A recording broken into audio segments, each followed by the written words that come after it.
Olá, graça e paz. Eu sou o pastor Carlos Guerra e no dia de hoje vamos estudar a revista Palavra e Vida do segundo trimestre de 2020, cujo tema é a vida de Paulo, escrita pelo pastor Isaltino Gomes Coelho Filho.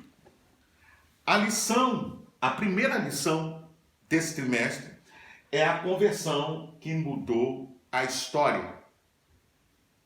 Atos dos Apóstolos, do capítulo 9, do versículo 1 até o versículo 6, narra um dos momentos mais marcantes da história.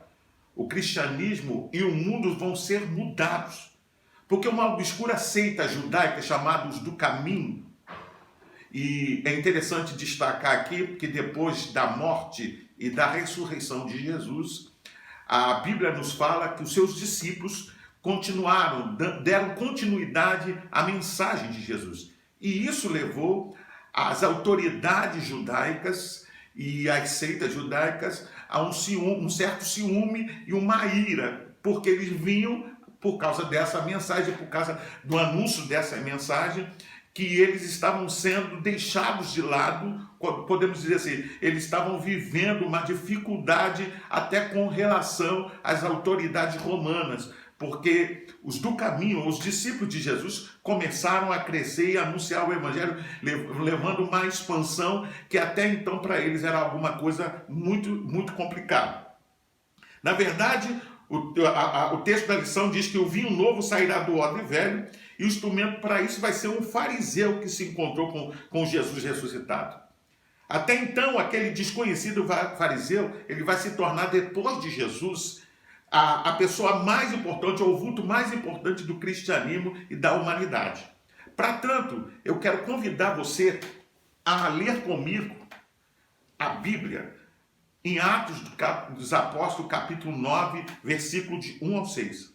Para tanto, eu estou lendo aqui a Bíblia na sua versão João Ferreira de Almeida, revista e atualizada da Sociedade Bíblica do Brasil. Vamos ler junto? Atos capítulo 9, versículo 1 ao 6. Saulo, respirando ainda ameaças e morte contra os discípulos do Senhor, dirigiu-se ao sumo sacerdote e lhe pediu cartas para a sinagoga de Damasco, a fim de que, caso achasse alguns que eram do caminho, assim homens como mulheres, os levasse presos para Jerusalém. Seguindo ele estrada fora, ao aproximar-se de Damasco, subitamente uma luz do céu brilhou ao seu redor, e caindo por terra, ouviu uma voz que lhe dizia: Saulo, Saulo, por que me persegues? Ele perguntou: quem és tu, Senhor? E a resposta foi: eu sou Jesus, a quem tu persegues. Mas levanta-te e entra na cidade, onde te dirão o que te convém fazer. Vamos orar? Amado Deus e eterno Pai, nós te louvamos e te agradecemos pela oportunidade e pelo privilégio de estudar a tua palavra. Que o teu Espírito Santo possa falar conosco e trazer a iluminação para que possamos compreender o teu propósito para a nossa vida. Nós oramos e nós te agradecemos, ó Pai, em nome do teu Filho amado Jesus Cristo. Amém. Pois bem, amados, o fato do texto que nós lemos deve ter sucedido aproximadamente 3 anos após a morte de Jesus. Homens e mulheres do caminho estavam pregando o Cristo crucificado, o que despertou a ira de Saulo. O capítulo 9 mostra que em seu estado emocional, que ele estava respirando ainda ameaças. Na verdade, o que a gente vê nesse episódio era um homem contra Cristo. Ele termina, e esse texto vai terminar um homem perseguindo a Cristo e depois ele pregando o próprio Cristo. Isso no verso 29. É interessante que quando a Bíblia, e a gente está lendo o texto, nós encontramos uma clara definição dizendo assim: Saulo, Saulo, por que tu me persegues? Jesus não está dizendo que ele estava perseguindo a igreja, mas ele estava perseguindo a ele. E, consequentemente, perseguir a Jesus é perseguir a igreja. Então era um homem contra Jesus, um homem contra o Filho de Deus. Um homem dominado por Cristo, que vai terminar pregando então a palavra a alguém que é agora já convertido. O caminho não morrerá, a perseguição não abaterá. Um perseguidor teve um encontro com Jesus e levará o seu nome ao mundo, mesmo sob a perseguição. É interessante destacar que aquele que começou a perseguição contra Cristo e a sua igreja, ele passa pela conversão e ele vai também agora, debaixo de perseguição, pregar a mensagem. E isso de tal maneira que nós, estudando a sua vida e lições, somos devedores ao seu ministério. Com mente e coração aberta, eu quero convidar agora a caminharmos pela vida e ensino de Saulo de Tarso, depois chamado Paulo, o cristão por excelência. O ponto número 1 trata sobre a infância de um menino judeu. É interessante destacar aqui que pouco se sabe sobre esta fase de Paulo. Na verdade, a Bíblia se silencia sobre ela. Há, como diz o texto, apenas algumas lendas que não nos interessam sobre esse período. A sua vida como menino, como adolescente, pode ser sucedida assim. 5 anos de idade foi alfabetizado, começou a ler as escrituras. Com 6 foi enviado a uma escola rabínica. Aos 10 foi instruído na lei oral. Aos 12 teve a sua cerimônia de tornar-se filho da lei. Assim começou a sua carreira de judeu ortodoxo. Cabe destacar que entre os 13 e 16 anos ele deve ter sido enviado para Jerusalém para ser educado como rabino. Olha o que o texto diz. Eu sou judeu, nascido de Tarso da Cilícia, mas criado nessa cidade, instruído, vejamos aqui, vamos lá, instruídos de Gamaliel, conforme a precisão da lei de nossos pais, sendo zeloso para com Deus, assim como todos sois, todos vós, no dia de hoje. Isso se encontra em Atos 22, verso 3. Lá em Jerusalém, ele estudou com Gamaliel. O mesmo se encontra também em Atos 22, do 33 ao 44. Que alguns dizem ter sido cristão oculto. E nesse ponto cabe destacar que muitas autoridades e muitos aqueles que faziam parte das 8 seitas judaicas, como o próprio Paulo, fariseus, essênios, saduceus, escribas, eles, por medo de perder a sua posição social, por medo das autoridades romanas, por medo até do seu povo, eles serviam a Cristo em oculto. É o caso, por exemplo, de Nicodemos. E o que tudo indica, Gamaliel também parece-me ser um discípulo de Jesus, até pela sua fala, quando ele defende aqueles que é do caminho, deixando assim, se essa obra é de Deus, ela vai prosperar. Enfim, me parece ali que ele dá uma palavra positiva, ele é usado por Deus de uma palavra positiva. Isso demonstra, de certa forma, podemos inferir desse texto, que ele também fosse um discípulo oculto. Paulo tinha uma irmã morando na cidade. Isso está em Atos dos Apóstolos, capítulo 23, verso 16. Ou seja, dessa forma, na infância de Paulo, ou durante a sua aprendizagem, hospedagem não foi um problema nele quando esteve em Jerusalém. No ponto 2, nós vamos pensar então em estudar um pouco sobre quem era Paulo. Na primeira década de nossa era, haviam 2 meninos em cidades diferentes. Um em Nazaré e outro em Tarso. Sem que um soubesse do outro. O primeiro mudou e marcou o mundo para sempre. Você sabe quem é? O segundo tornou-se o primeiro conhecido fora dos limites da religião, dos dois, ou seja, o judaísmo. E pôs vida em função dele, a ponto de dizer, olha o que diz o texto, e vivo, não mais eu, mas Cristo vive em mim. Gálatas 2, 20. Ou seja, graças ao segundo, sabemos muito do primeiro, Jesus de Nazaré.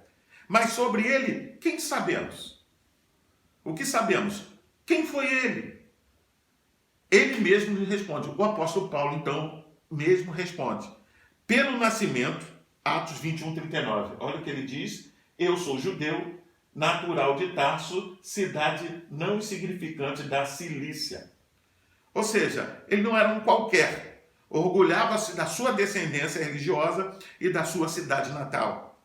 Pela cidadania, diz o texto, vindo o comandante, perguntou-lhe: dize-me, és tu romano?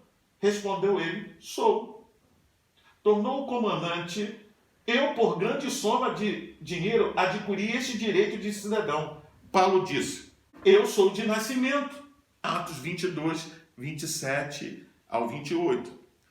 Ou seja, Paulo era cidadão romano, de nascença, com todos os direitos. Esse episódio é o episódio quando Paulo está sendo preso, quando está pregando o evangelho, e ele é açoitado e é preso sem ser interrogado. Isso não era comum na época de Paulo e nem com um cidadão romano. Então, aquele homem, aquela autoridade se vê em apuros quando depara e descobre que Paulo era cidadão romano. Pela sua cultura, segundo os outros, olha o que diz em Atos 26, 28. Fazendo ele deste modo a sua defesa, disse Festo em alta voz: estás louco, Paulo, as muitas letras te fazem delirar. Os seus próprios juízes, os seus algozes, atestavam a sua vasta cultura. Nesse ponto é importante destacar que a Bíblia mostra que Jesus, quando chamou os seus primeiros discípulos, ele chamou homens simples do povo. Gente que não tinha nenhum tipo de cultura.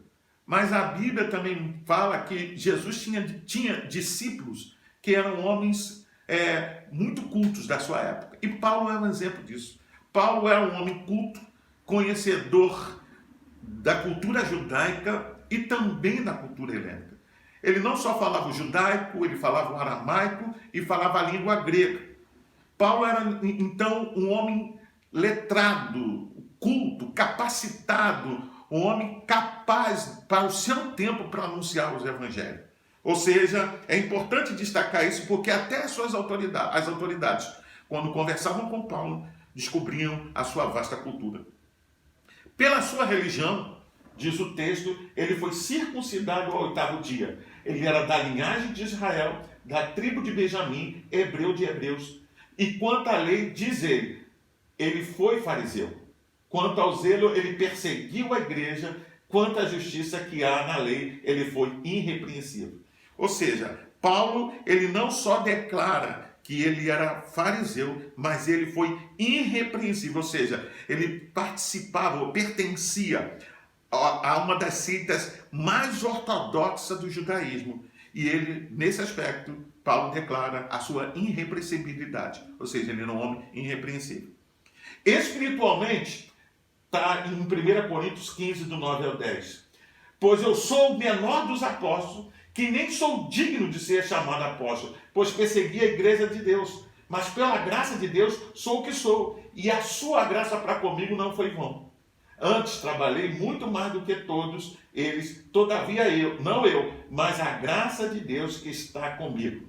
Paulo mostra diante dos demais discípulos e até de alguns apóstolos a sua espiritualidade. Paulo foi além de muitos apóstolos, foi além de muitos discípulos do seu tempo. Extraordinariamente, Paulo é culto, de grande capacidade de trabalho, espiritualmente zeloso, judeu radical. É interessante destacar que a sua conversão redirecionou todo o cabedal a serviço de Jesus. No que diz Stott, Paulo era um homem intoxicado por Cristo. Ou seja, Paulo, depois da sua conversão, ele será impregnado por Jesus e ele vai pregar Cristo com grande autoridade e com demasiada capacidade. Alguém muito zeloso, da mesma forma que foi zeloso dentro do judaísmo e dentro do farisaísmo. Paulo vai fazer com o mesmo empenho isso agora no cristianismo. E Rodney determinou que ele é o maior bandeirante do evangelho e a sua paixão é um desafio à nossa fé. Na verdade, Quando nós estudamos a vida de Paulo, nós somos levados a repensar a nossa vida, a nossa dedicação ao Evangelho. Alguém que de perseguidor passou a ser perseguido, e como perseguido, ele não deixou de anunciar o Evangelho de Cristo. Ele pregou com muita ousadia e com muito empenho, tá certo? No terceiro ponto, nós vamos pensar então agora um pouco sobre a transformação. Uma palavra de Paulo merece a nossa atenção, por sintetizar sua vida. Atos 15, verso 9, diz assim: eu não sou digno de ser chamado apóstolo, porque persegui a igreja de Deus. Quando a gente olha esse texto, irmãos, dois limites nos surgem. Ele foi perseguidor da igreja de Deus e foi apóstolo. E isso, de certa forma, nos chama a atenção, porque para alguns, Paulo poderia ser uma pessoa que não tinha mais jeito, né? Esse homem não tem mais jeito, porque ele é um perseguidor, ele prende os cristãos, ele vai contra a fé. Mas isso mostra para nós, e Paulo é um exemplo claro disso, que Deus, através de Jesus, é capaz de mudar qualquer história. Ele pode mudar qualquer vida, ele pode transformar um ladrão em alguém, em uma pessoa salva. Ele pode transformar alguém que vive uma vida de prostituição, alguém que é um mentiroso, num defensor da fé. E a vida de Paulo nos mostra. Aquele que perseguia a igreja agora passa a defendê-la. A mudança de Paulo se deu no caminho de Damasco. Nós podemos encontrar pelo menos 3 narrativas que tratam sobre isso, sobre a sua conversão. Uma está em Atos dos Apóstolos, capítulo 9, versículo 1 a 19, narrado por Lucas, que vai ser um companheiro do apóstolo Paulo, também o autor do Evangelho de Lucas e também do livro de Atos dos Apóstolos. O versículo 22 do 1 ao 16, que é contado pelo próprio Paulo no seu discurso ao povo de Jerusalém após a sua prisão, né? E o outro está em 26, do 10 ao 18, lá em Cesareia, contado também pelo apóstolo Paulo, diante de Agripa e de Festo. Ou seja, esta experiência, na verdade, a conversão de Paulo na estrada de Damasco, mudou ou impactou radicalmente a fé de Paulo. Ela marcou ele para sempre. Nunca mais Paulo foi o mesmo.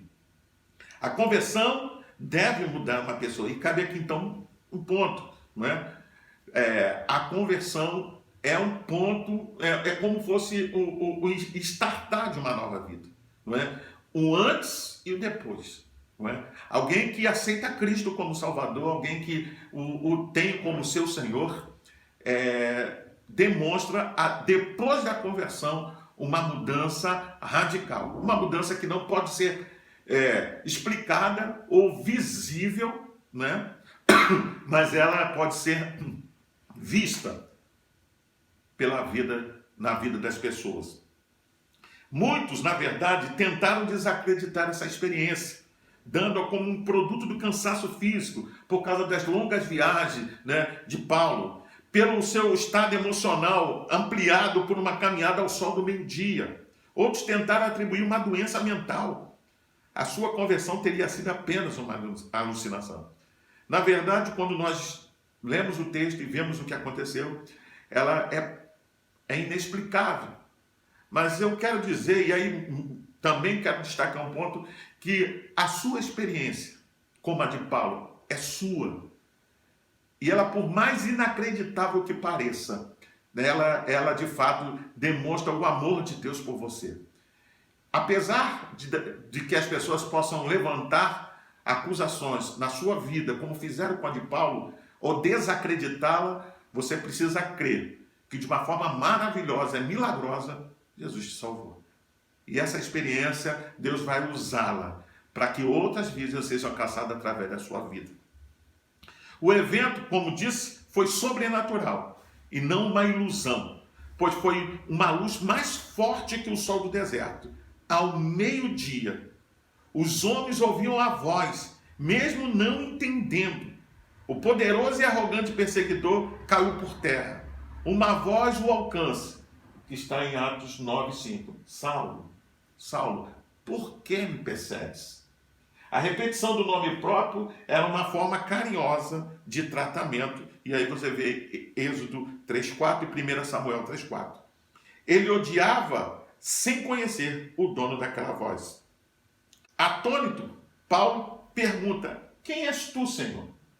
A resposta foi: eu sou Jesus a quem tu persegues. Pensa comigo, que impacto. Que impacto. Perseguindo os discípulos de Jesus e descobrir que ele está perseguindo, na verdade, não os discípulos, nem a igreja, ele está perseguindo o próprio Jesus. É um choque. Ele não perseguia seguidores de uma superstição, mas alguém vivo, que agora o alcançara e derrubara. Jesus era real. Jesus está vivo. Ele não é mero fruto de uma imaginação. Jesus é real. E Paulo perseguia, caçava seus seguidores. Mas o grande caçador dos céus o alcançou, não com ódio com que ele caçava, mas com ternura. A graça de Jesus o alcançou. Por isso, mais tarde, ele vai escrever como ninguém sobre a graça de Deus. Porque ele experimentou em Jesus. Quem tem um encontro real com Jesus, prova a sua graça. Como eu disse há pouco, Paulo poderia ser um homem que não teria mais solução para ele, por ser um homem que perseguiu a fé. Alguém que encerrava cristãos na prisão. Alguém que odiava o cristianismo, que odiava o próprio Jesus sem o conhecer. Mas era um homem que precisava da graça de Deus. Era um homem que estava necessitado da graça de Deus. E Deus, com seu amor infinito, o alcançou. No ponto 4, vamos ver agora a disposição para o serviço. A conversão de Paulo não foi superficial. Ela foi radical, profunda, como deve ser uma conversão. Ela não se aculturou, nem aderiu a um grupo. Ele foi transformado pelo poder de Jesus e, como resultado, quis servi-lo. Atos 22:10 diz assim: então perguntei, Senhor, que farei? E o Senhor me disse: levanta-te e vai a Damasco, onde se dirá tudo o que te é ordenado fazer. É importante destacar que depois da conversão de Paulo, ele tenta estar com os discípulos, mas ele, de certa forma, ele é rejeitado, não pela pessoa, mas pela figura que ele representava. Ele era o representante das autoridades que estavam perseguindo a igreja. E Paulo, então, ele não acha espaço, ele precisa se ausentar por um longo tempo, até que ele esteja pronto para trabalhar. Isso é importante a gente destacar. Ele não vai se adequar ao grupo, porque o grupo vê no início como uma ameaça, mesmo conhecedores da sua conversão. É importante então destacar que quem é autenticamente convertido tem como desejo principal fazer alguma coisa para o seu Salvador. Não há, irmãos, desculpe, e eu quero declarar aqui, depois que você aceita Cristo e passa pela conversão, não há como ficar sem fazer nada, ou como anunciar a graça de Deus às pessoas. Porque primeiro você foi alcançado por essa graça, você foi transformado por essa graça, você foi adotado por essa graça.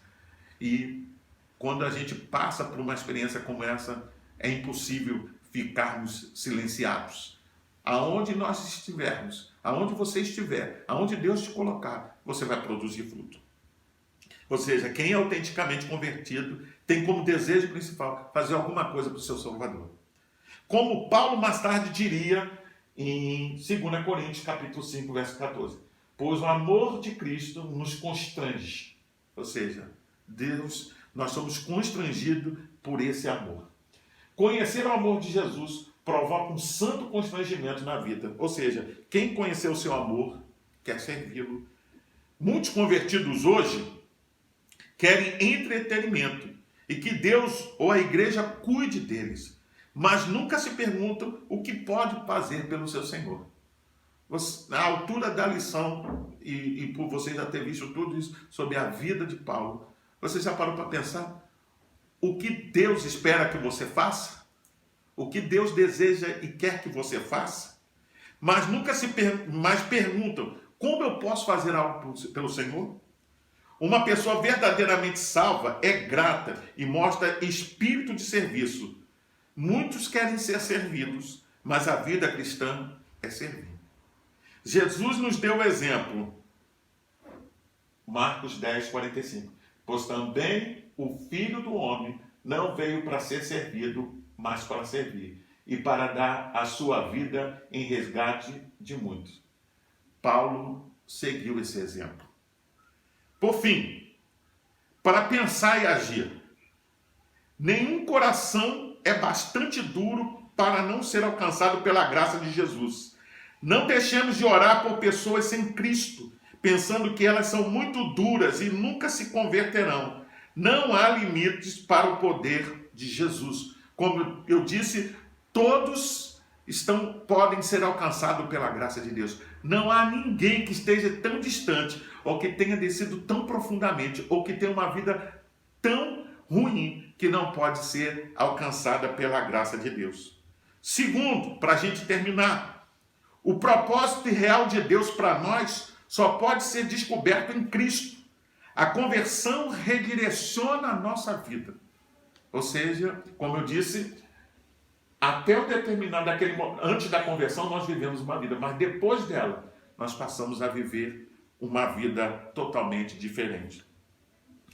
Terceiro e por último, quem é convertido deseja servir a Jesus. Vida cristã é dedicação a Cristo, não uma busca fácil de vida prazerosa. E a grande pergunta, fechando, é: você é convertido? Ou você já passou pela conversão? Se você é, sirva. Bem, eu convido você também de não esquecer de fazer leituras diárias. Há uma leitura diária para cada dia da semana. E sem dúvida, se você ler, você vai aprender um pouco mais sobre a lição, sobre o tema, e vai descobrir lições muito importantes para a sua vida e para o seu ministério. Então, infelizmente, estamos chegando ao final dessa lição. Eu espero que você tenha aprendido e comigo, nós tenhamos caminhado juntos nesta lição e que nós tenhamos aprendido muito da parte de Deus. Mais uma vez, eu sou o pastor Carlos Guerra e quero desejar que você tenha um crescimento na palavra de Deus. Eu espero você e a sua família para a próxima lição, para que nós estejamos juntos, né? Que Deus te abençoe e que as ricas bênçãos do Senhor sejam sobre você e a sua família. Até o próximo encontro. Deus te abençoe.